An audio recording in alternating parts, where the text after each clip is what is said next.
ऊंचे ऊंचे पर्वत गाए, हमको अपने पास बुलाए। किस्मत वाले होते हैं वो, माँ जिनको आवाज लगाए।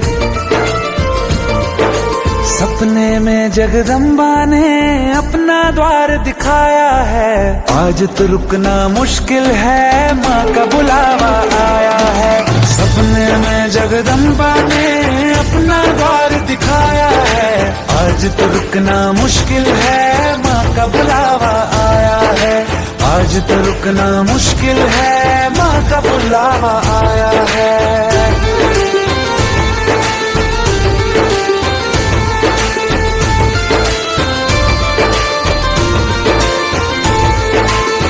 मेरी आंखों में जो देखी तूने